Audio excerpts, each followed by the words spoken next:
ہر قسم کی تعریف حمد و ثنا بڑائی و بزرگی اللہ وحدہ لا شریک کے لیے لائق و زیبا ہے۔ درود و سلام و تمام انبیاء و تمام مرسلین پر، خصوصاً اللہ کی بے شمار رحمتیں بینت برکتیں نازل ہو نبی آخر الزمان محمد رسول اللہ صلی اللہ علیہ وآلہ وسلم۔ اللہم صلی علی محمد وعلی آل محمد وبارک وسلم۔ جیل محمد صلی اللہ علیہ وآلہ وسلم، اس عنوان سے ہفتہ واری درس مسجد اعظم میں چلتا ہے، آج بھی اسی کا تسلسل ہے۔ گزشتہ کے درس میں آپ کو بتایا گیا کہ لا الہ الا اللہ کیا انقلابی کلمہ ہے جس کی دعوت تمام انبیاء نے دی، اور اسی دعوت کو کمال تک پہنچانے والے آخر نبی محمد رسول اللہ نے اسی دعوت کا کام انجام دیا ہے اور اس کو سر انجام تک پہنچایا، اس دعوت کے کام۔ اللہم صلی علی محمد وعلی آل محمد وبارک وسلم۔ بہت انقلابی کلمہ ہے یہ، جو آپ علیہ السلام نے پہاڑی پر چڑھ کر کے اپنے قوم کو پکار کر کے کہا تھا کہ یا قوم قولوا لا الہ الا اللہ۔ پھر پیشن گوئی فرمائی، بشارت دی، خوشخبری سنائی، کہا تملک عرب و عجم، اپنی قوم سے کہا قولوا لا الہ الا اللہ تفلحوا، کامیاب ہو جاؤ گے، وتملک العرب و عجم، اور تمہاری مملکتیں، تمہارا اقتدار عرب پر بھی نہیں بلکہ عرب پر ہی نہیں بلکہ عجم بھی تمہارے قدموں میں ہوگا۔ یہ بشارت بھی آپ نے سنائی۔ اسی کلمے پر میں نے اپنے ایک بہت دور سے آپ کو لے آ رہا ہوں کہ یہ آپ کو سمجھانا تھا کہ یہ کتنا عظیم انقلابی کلمہ تھا جس کی دعوت محمد رسول اللہ دے رہے تھے پہاڑی پر کھڑے ہو کر کے۔ تو میں آپ کو یہ سمجھا دینا چاہتا تھا کہ اس وقت جو سامنے ہے محمد رسول اللہ کے، ان کے عقائد کیا تھے، وہ کس دین پر تھے، آپ کو یہ اچھی طریقے سے معلوم ہو جائے کہ اس وقت رسول اللہ کو سننے والے سامعین جو رسول اللہ پہاڑ پر سے نیچے اپنے قوم کو خطاب کر رہے ہیں، تو آپ کو سننے والوں کے عقیدے آپ کو بہت اچھی طریقے سے معلوم ہو جائے، اس لیے میں نے تفصیل کے ساتھ وہ سارے ان کے عقائد کا ذکر آپ کے سامنے کر دیا۔ قرآن مقدس کے تمام آیات نوٹ کراتے ہوئے میں نے تاریخ اور قرآن کے سب سے بڑی چیز قرآن مقدس کے حوالے سے اور تاریخ کے حوالے سے میں نے ان کے عقائد آپ کو بتا دیے کہ ان کے مشرکان عرب ہیں۔ اور نہ صرف میں نے مشرکان عرب ہی کے عقیدے آپ کو نہیں بتائے، بلکہ میں نے آپ کو مشرکان عرب کے ساتھ ساتھ، چونکہ رسول اللہ کے مخاطبین میں زمین پر رہنے والی تمام انسانیت آپ کی مخاطبت میں ہے، آپ کے سامنے ہے، جن سے آپ کو خطاب کرنا اور آپ کو دعوت دینی ہے محمد رسول اللہ کو، تو میں نے یہ بھی بتا دیا کہ اس وقت انسانیت کا ایک طبقہ جو اہل کتاب اپنے آپ کو کہنے والا اور نبیوں کی طرف نسبت رکھنے والا، یہاں تک کہ اللہ رب العالمین کے بارے میں ایک بہت بڑے زعم میں مبتلا ہے وہ فرقہ کہ ہم اللہ کی اولاد اور اللہ کے چہیتے اپنے آپ کو جانتا ہے، تو ان کے عقیدے بھی میں نے آپ کو گزشتہ بتا دی ہے۔ تو یہ تفصیل میں نے اس لیے بتا دی کہ رسول اللہ کے مخاطبین کے عقائد آپ کو معلوم ہو، چاہے وہ مشرکان عرب کی حیثیت سے ہو، چاہے وہ اپنے آپ کو اہل کتاب گردانتے ہو، ان سب کے عقیدے آپ کے سامنے ہونے چاہیے۔ اس لیے میں نے وہ تفصیل آپ کو بتا دی اور اچھی طریقے سے آپ کو یاد رکھنا ہے، تبھی بات آپ کو بہت اچھی طریقے سے سمجھ میں آئے گی کہ محمد رسول اللہ نے کتنا بڑا انقلابی کام انجام دیا ہے، کتنے بڑے چیلنجز آپ علیہ السلام کے سامنے تھے۔ اب آپ کو یہ بتانا ضروری ہے کہ وہ اصل کلمہ ہے کیا جس کی طرف رسول اللہ بلا رہے ہیں، جس کی دعوت دے رہے ہیں، ایسا کیا انقلابی کلمہ ہے؟ ایک تو وہ بہت اہم بات میں نے آپ کے سامنے بہت پہلے جب رسول اللہ کے بارے میں ذکر میں نے کیا تھا کہ رسول اللہ پہاڑی پر چڑھ گئے اور اپنی قوم کو پکارے، اور اوپر سے آپ نے اپنی قوم سے کیا کہا تھا؟ میں اوپر ہوں تم نیچے ہو، میں جو دیکھ رہا ہوں تم نہیں دیکھ سکتے۔ اس کے ظاہری معنی بھی میں نے آپ کو بتا دیے تھے اور میں نے اس کے پیچھے چھپے ہوئے باطنی معنی بھی آپ کے سامنے کھول دیے، یاد ہے آپ کو؟ یہ بھول گئے آپ کو؟ یاد ہے؟ ظاہری معنی تو یہ تھے کہ پہاڑ کے میں اوپر ہوں پیچھے دیکھ سکتا ہوں، تم نیچے ہو پیچھے نہیں دیکھ سکتے، یہ اس کے ظاہری معنی۔ ایک اس کے پیچھے حکمت اور ایک راز کی بات بھی ہے، ایک مراد بھی رسول اللہ نے اس کے اندر اپنے اس بات میں بیان کی ہے لوگوں کے سامنے۔ میں اس مقام پر ہوں جہاں سے جو میں دیکھ رہا ہوں وہاں تم وہ نہیں دیکھ سکتے ہو۔ مطلب کیا تھا اس کا؟ ایک راز کیا تھا اس کے اندر؟ ایک راز یہ تھا کہ مقام نبوت کا بھی کمال ان پر ہو رہا ہے۔ ایک تو مقام نبوت ہی وہ مقام ہے کہ جہاں عام انسان کبھی نہیں پہنچ سکتا، کبھی فائز نہیں ہو سکتا، اور نبی کو وہ کچھ دکھایا جاتا ہے، وہ امور دکھائے جاتے ہیں جو کائنات کے لوگوں سے پوشیدہ ہو، غائب ہو گئے۔ نبی کا معنی ہی ہے، کیا بتا رہا نبی کا معنی آپ کو یاد ہے؟ نبی کا معنی کیا ہوتا ہے؟ غیب کی خبریں بتانے والا، انسانوں کے سامنے جو چیزیں نہیں ہیں ان کے علم سے، ان کے مشاہدے سے، ان کے احاطے سے بہت وہاں ہو رہا، بہت دور جانتا ہی نہیں انسان۔ نبی کو اللہ وہ دکھاتا ہے۔ جنت جہنم کی خبریں جو انسانوں کو نہیں ہے لیکن نبی کو بتائی جاتی ہے۔ اللہ اپنے بارے میں نبی کو خبر دیتا ہے، اللہ کے ملائکہ کو دکھاتا ہے، بلال تک ملاقاتیں کرواتا ہے، جو انسانوں کی بس کی بات نہیں۔ تو نبی تو غیب کی خبریں دینے پر ہی فائز ہوتا ہے، اور محمد رسول اللہ کو تمام نبیوں اور رسولوں میں سب سے اعلیٰ اور افضل مقام پر فائز کیے ہیں۔ آپ نے نبوت کو کمال تک پہنچایا، آپ نے اکمل کیا ہے، اللہ کے دین کو اکمل کیا، اللہ کی نعمتوں کو اکمل فرمایا۔ تو آپ جس بلندی پر ہے کوئی اس بلندی کو پہنچ ہی نہیں سکتا، کوئی چھو بھی نہیں سکتا، اس کو سوچ بھی نہیں سکتا ہوتا ہے۔ تو ایک وہ معنی ہے اس کے اندر رسول اللہ صلی اللہ علیہ وسلم کی اس بات میں کہ میں وہاں ہوں جہاں سے میں جو دیکھ رہا ہوں تم وہ نہیں دیکھ سکتے۔ مجھ پر اللہ تعالیٰ غیبی راز کھول رہے ہیں، میرے پاس فرشتہ آ رہا ہے، مجھے غیبی امور بتائے جا رہے ہیں، مجھ پر قرآن نازل ہو رہا ہے، تم اس مقام کو نہیں آ سکتے، جو میں دیکھ رہا ہوں یہ نہیں دیکھ سکتے۔ یہ راز تھا۔ اور جب میں کہوں تم سے پیچھے اس پہاڑ کے پیچھے ایک لشکر تم پر حملہ آور ہوگا، تم میری بات مانو گے؟ اس میں میں نے کہا کہ حقیقت پوشیدہ تھی، یاد ہے آپ کو؟ ایک تو ظاہری والا یہ معلوم ہو رہا ہے کہ کیا اس پہاڑ کے پیچھے لشکر تم پر حملہ کرے گا تم مانو گے؟ ظاہری بات ہے سوال، اس کا جواب وہ دیں گے اس بات میں یا انکار میں، دو چیزیں ہو سکتی ہیں۔ کسی پوچھنے والے کے اگر پوچھ رہا تو پھر اس بات میں جواب ملے گا، انکار میں جواب ملے گا۔ پوچھنے والا یہ پوچھ رہا ہو، آپ سمجھیں گے کہ وہ پیچھے کوئی ہے جس کے بارے میں پوچھا جا رہا ہے، لیکن رسول اللہ علیہ وسلم جو پوچھ رہے اس کے پیچھے ایک حقیقت ہے، کوئی محض مثال نہیں تھی، محض ایک تمثیل نہیں تھی کہ رسول اللہ علیہ وسلم پوچھ رہے ہیں کہ پہاڑ کے پیچھے اگر پوچھ رہے ہیں میں بولوں تو تم یقین کرو گے۔ اس کے پیچھے ایک حقیقت تھی، سچائی تھی، وہ یہ تھا کہ ایک لشکر اللہ کے دشمنوں کا، شیطان کا، عزازیل کا، تمہارے دشمنوں کا ایک لشکر ہے جو تم پر یقیناً حملہ آور ہونے کو ہے اور تمہاری آخرت تباہ کرنے کو ہے، تم کو جہنم رسید کروا دینے کو ہے، وہ تم کو اچک لینا چاہتا ہے۔ یہ راز ہے نا اس کے پیچھے، نہیں حقیقت ہے نا اس کے پیچھے۔ وہ لشکر تم پر حملہ آور ہونے کو ہے اور میں چاہتا ہوں کہ اس لشکر سے تم کو آگاہ کر دوں، کیا تم میری بات مانو گے؟ ایک سچائی بھی تو ہے اس کے پیچھے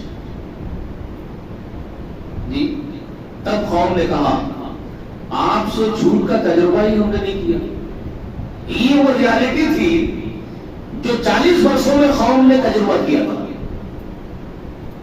40 سالوں میں قوم نے تجربہ کر لیا تھا محمد رسول اللہ صلی اللہ علیہ وسلم کی پوری زندگی کا، کہ ان کو رسول اللہ کو قوم نے پایا تھا بچپن سے، جوانی دیکھی۔ رسول اللہ صلی اللہ علیہ وسلم انہی کے بیچ تو پیدا ہوئے تھے، نہیں مکے والوں کے بیچ میں، کعبۃ اللہ کے پاس بازو میں عبد المطلب کے گھر، وہی تو آپ پیدا ہوئے جہاں لائبریری ہے، جو لوگ عمرہ وغیرہ کو جاتے ہیں وہ دیکھتے ہوں گے، عبد المطلب کے گھر میں آج لائبریری بنا دی گئی، کتابوں کی بڑی لائبریری بنا دی گئی ہے نا، عبد المطلب کے کتاب ہے، ٹھیک ہے؟ تو وہی تو آپ وسلم پیدا ہوئے، بڑے ہوئے کھیل کود کر کے۔ تو اس قوم نے آپ کا بچپن دیکھا، آپ کی جوانی دیکھی، اب آپ کے گھر کو دیکھ رہے ہیں، پوری زندگی کا تجربہ ہے۔ تو ایک زبان میں پوری قوم نے کہا تھا کہ آپ کو جھوٹ بولتے ہوئے کبھی ہم نے تجربہ ہی نہیں کیا۔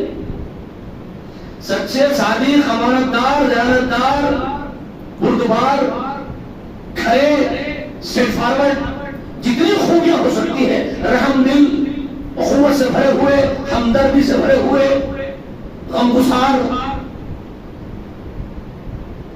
کمزوروں کا بوجھ اٹھانے والے، مہمان نوازی کرنے والے، بیواؤں کا بابا بن جانے والے، مولا بن جانے والے، یتیموں کے سر پہ ہاتھ رکھنے والے، وہ کون سی خوبیاں آپ میں نہیں ہے؟ تو قوم نے سب محسوس کیا تھا. تو قوم نے کہا آپ بہت خوبیوں والے ہیں، آپ جھوٹ بولتے ہیں، آپ کو جھوٹ بولتے کبھی ہم نے دیکھا ہی نہیں، تو کیوں نہیں مانیں گے آپ کی بات؟ دیکھیے جو قوم مان رہی تھی، اس بات کر رہی تھی، اقرار کر رہی تھی کہ آپ کو ضرور مانیں گے آپ کی ہر بات کو، ایک ہی جملے میں منکر ہو گئے.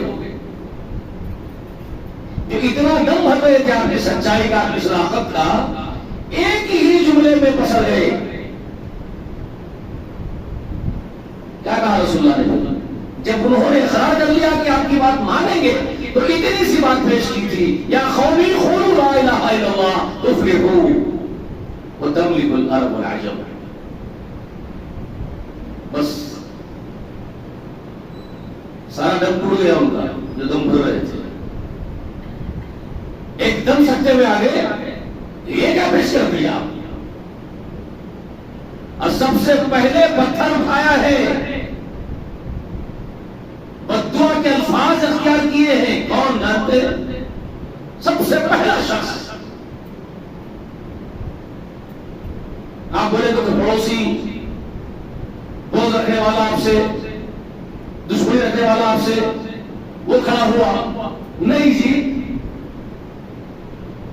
باپ کے خیم مقام رہنے والا، ہر وقت محبت کرنے والا، بھتیجے کے نام کا دم بھرنے والا، گھر کا باپ کے خیم مقام رہنے والا شخص ابو لہب. میں نے اس کا نام آپ کو بتایا تھا بہت پہلے، عبد العزیٰ نام ہے اس کا. ابو لہب وہ معروف ہوا، اس کا لقب ہے وہ ابو لہب. لہب کہتے ہیں آگ کو، میں آپ کو اس سے پہلے بتا دیا تھا. لہب شولے کو کہتے ہیں، آگ کا جو انگارے کا شولہ ہوتا ہے اس کو لہب کہتے ہیں. ابو لہب اس کو اس لیے کہتے تھے کہ بہت گورا تھا، ذری سی بات میں لال ہو جاتا تھا شولے کی طرح سے، تو اس کو قوم کے لوگوں نے لقب دے دیا تھا ابو لہب، شولے کا باپ ہے. آگ کا شولہ ہے، شولے کا باپ ہے. غصے کا تھا، جب جھٹ خفا ہونے والا، بہت جلدی ریئیکٹ کرتا تھا کسی بات پر بھی، لال ہو جاتا تھا. تو یہاں بھی رسول اللہ کی بات پر وہ اس کی فطرت کے مطابق اس کو ریئیکشن ہوا، ایک دم غصے میں آ کے لال ہو گیا. محبت کرتا تھا، اس سے کوئی برائی نہیں، رسول اللہ سے محبت کرتا تھا ضرور. اس کے بے شمار دلائل آپ کو تاریخ میں اگر آپ پڑھیں گے، سیرت کتابیں پڑھیں گے آپ تو آپ کو پڑھنے میں آئیں گی. سیرت دانوں نے لکھا ہے اس کی جو میں جمیل تھی رسول اللہ کی چاچی، وہ رسول اللہ کو کوستی پڑھاتی تھی تو وہ روکتا تھا، اس کو ڈراتا تھا اپنی بیوی، میرے بھتیجے کو کیوں کوستی پڑھاتی ہے، ہمیشہ کوسا کاٹا کرتی ہے اس کے اوپر.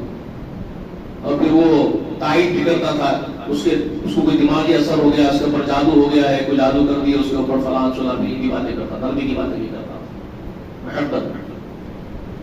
پھر جب بھڑک جاتا تھا، گراک ہو جاتا تھا تو نکل جاتا تھا فریب میں، تو پھر وہ سب کو قطری مارتا تھا. تو اس طرح کا اس کا مزاج تھا. اس کو ابو لہب ہے، اسی لیے اس کو ابو لہب کہتے تھے، آگ کا شولہ، شولے کا باپ. پتھر اٹھایا، بددعا دیا.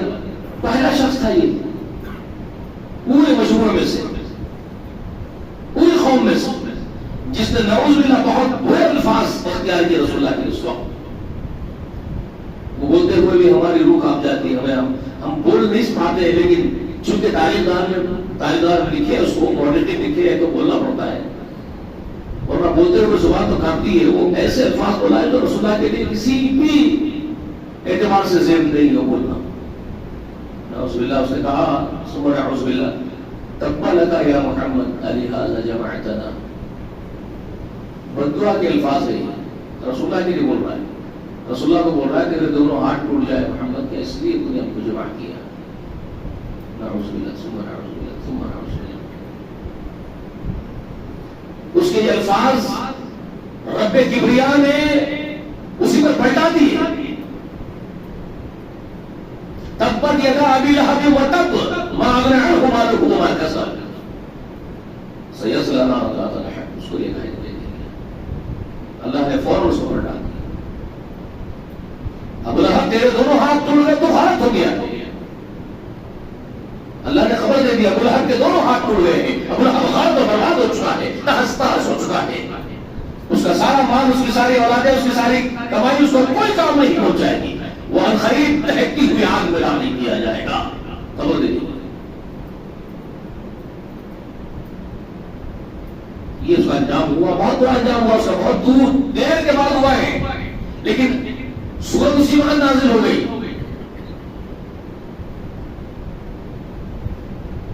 ٹھیک ہے، اب وہ کیا جملے ہوئے جس کی وجہ سے ان کو اتنی تکلیف ہو رہی تھی؟ کیا بول رہے تھے؟ قولوا لا الہ الا اللہ، کہو اللہ کے سوا کوئی معبود نہیں. یہ کلمہ اتنا گرا کیوں گزرا؟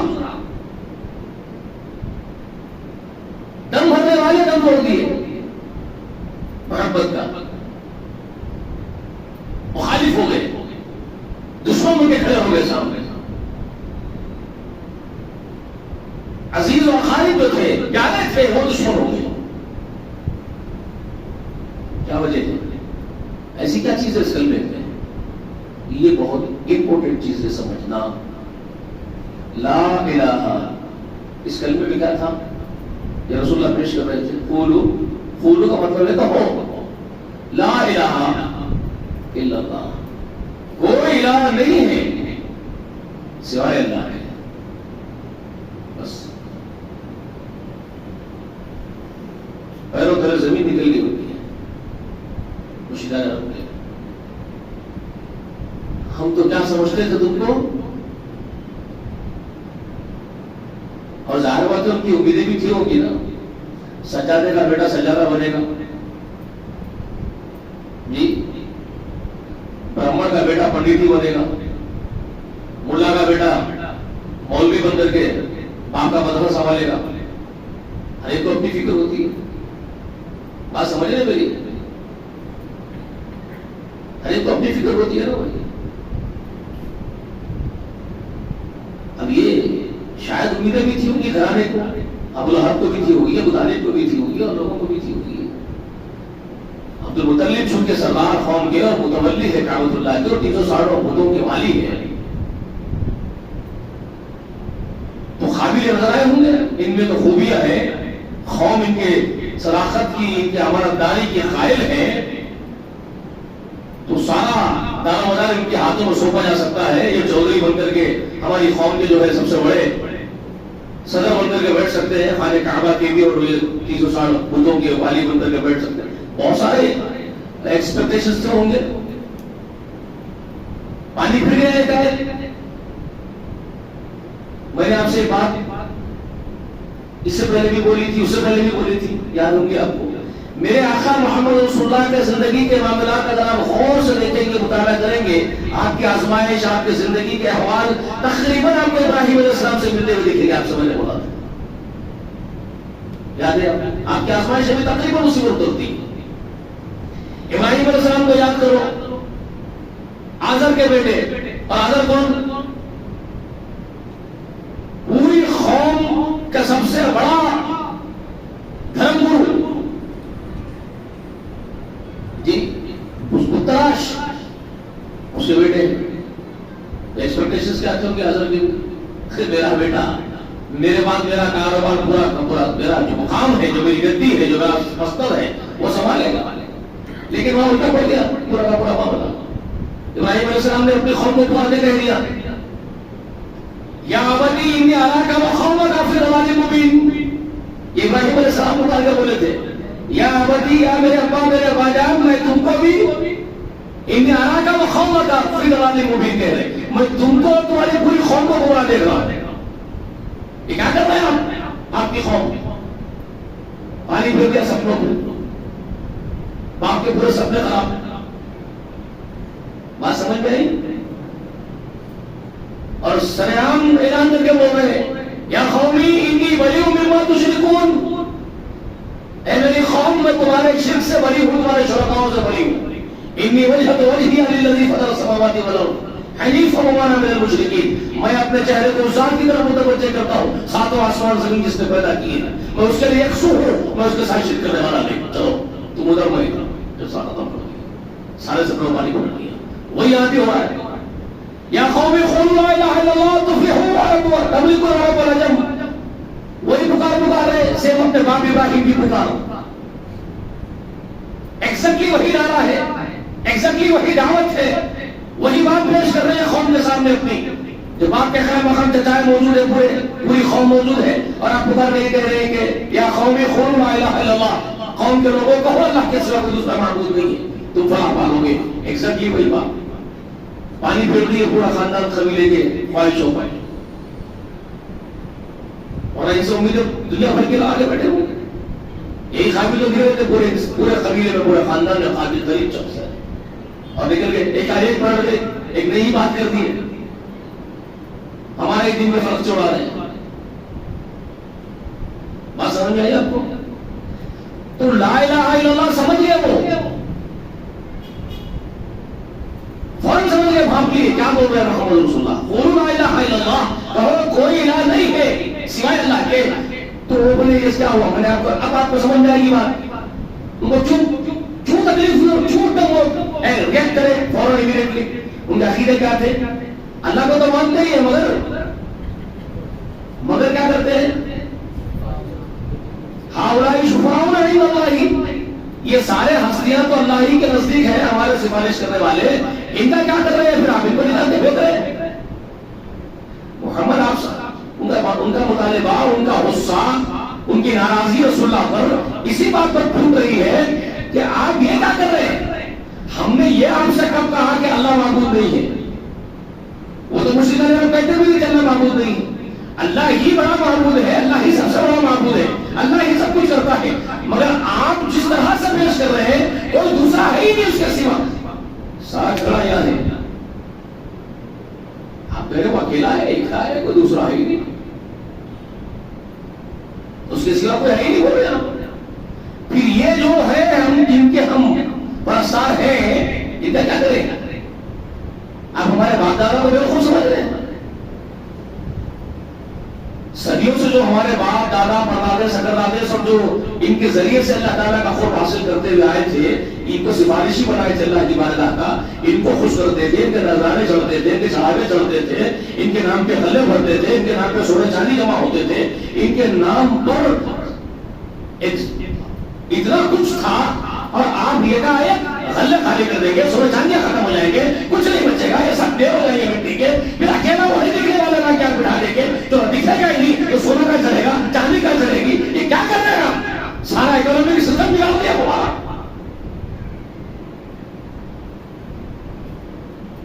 اور ہمارے صدیوں سے جو بات باتیں کر رہے تھے وہ سب دیوارے.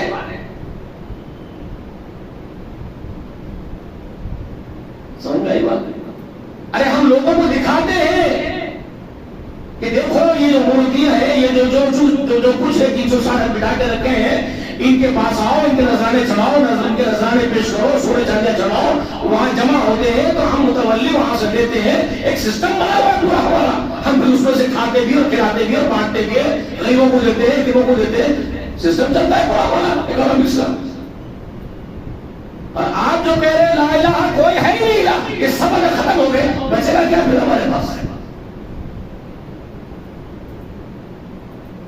جی یہ کون سی دعوت ہے آپ کی اور کیا بات پیش کر رہے ہیں آپ؟ اسی لیے اس نے پتھر اٹھا کر کے رسول اللہ بدعا دیتے ہوئے کہا کہ ہمارے باپ دادا کو بالکل سمجھ گیا تو ہم بھتیجے اپنے بھتیجے سے بول رہے ہیں. اب ہمارے آبا اور اجداد سب دیوانے تھے جو ان کے ذریعے سے اللہ کو پکارتے تھے، اللہ کا خوف مقرر بناتے تھے، ان کو دیوانے تھے. ایک عجیب دعوت آپ پیش کر رہے ہیں جو قبول نہیں کر سکتے وہاں کی بات. سمجھ میں نہیں آتا؟ ایک جھٹکے میں سمجھ لے لا الہ کو، لا الہ کوئی الہ نہیں ہے سوائے اللہ کے. سب کچھ جل سے لے کے پھر کر سمجھ لے بات. مگر ہمارے پڑھلے وہ بات نہیں پڑھ رہی ہے. اسی لیے میرے کہا نا ہمارے استاد کہا کرتے تھے یہ لوگ ایسی قوم ہے، یہ بولو لا الہ الا اللہ تو بول دیا لا الہ الا اللہ. کیا آیا کیا گیا؟ کچھ آیا نہ کچھ گیا، کچھ بھی فرق نہیں پڑتا ہے. 10 وقت بولو، 1000 وقت بولو، 1,00,000 بار بولو بول دیں، کروڑ بار بولو بول دیں، کچھ بھی فرق نہیں پڑتا. لیکن وہ ایک بار بولنے سے چمک گئے تھے. یہ کیا بول رہے بھائی؟ اس کے پورے مطلب کو، معنی کو سمجھ گئے تھے. سمجھ گئے؟ اب سمجھ سمجھنا ہے اس کلمہ لا الہ کو؟ سمجھنا چاہیں گے نا کیا چیز ہے یہ لا الہ الا اللہ؟ تو اس کلمے کو جس کو پڑھ کر کے، جس کی گواہی دے کر کے ایک کوئی بھی انسان کسی بھی زبان کا، کسی بھی رنگ کا، کسی بھی نسل کا، کسی بھی دیش کا، کسی بھی زمین کا حصے کا آدمی یہ کلمے کی گواہی دے کر کے وہ دائرہ اسلام میں آ جاتا ہے، اللہ کے یہاں وہ مسلمان بن جاتا ہے۔ ایسا کیا ہے یہ کلمہ جس کے اقرار کے ساتھ، اس کی گواہی کے ساتھ ایک آدمی مسلمان بن جاتا ہے؟ اس کی جنت کے داخلے کی ضمانت مل جاتی ہے۔ معلوم ہے صحیح حدیث رسول اللہ کی، من قال لا الہ الا اللہ دخل الجنہ۔ رسول اللہ نے خبر دی، پیشن گوئی ہے، رسول اللہ کی خوشخبری ہے، ہم کو سنائی رسول اللہ نے کہا من قال لا الہ الا اللہ، جس نے کہا اللہ کے سوا کوئی دوسرا معبود نہیں ہے، دخل الجنہ، وہ جنت میں داخل ہو چکا۔ کیا مطلب ہے اس کا؟ تو ابو لہب تو بہت آسانی سے بول سکتا تھا، جنت میں داخل ہو جانے میں صرف کلمہ بول دینا ہے، تو پھر بولنے میں کیا رہ گیا؟ من قال لا الہ الا اللہ دخل الجنہ، ابو جہل کے کیا تکلیف ہے؟ صرف لا الہ الا اللہ بول دو، جنت میں چلے جاؤ۔ صرف بولنے میں کیا بگڑ رہا؟ جنت تو ملی جائے گا، صرف بولنا تھوڑا ہی تھا وہاں پر۔ اس کلمے کے عجیب و غریب تقاضے تھے جو ان کے سامنے پورے کرنے تھے۔ زندگی کی کایا پلٹ جانی تھی، ایک ریولیوشن، ایک انقلاب آ جانا تھا زندگی میں۔ ان کو معلوم تھا یہ کلمہ کیا چیز ہے، وہ اس کی حقیقت کو سمجھتے تھے۔ وہ آپ کو میں سمجھانا چاہوں گا یہی وہ کلمے کے بارے میں۔ یہاں سے شروع کرتے ہیں، اب یہاں سے ہم شروع کرتے ہیں اللہ کے نام سے، اس کلمے کی حقیقت کو کھولنے کا کام۔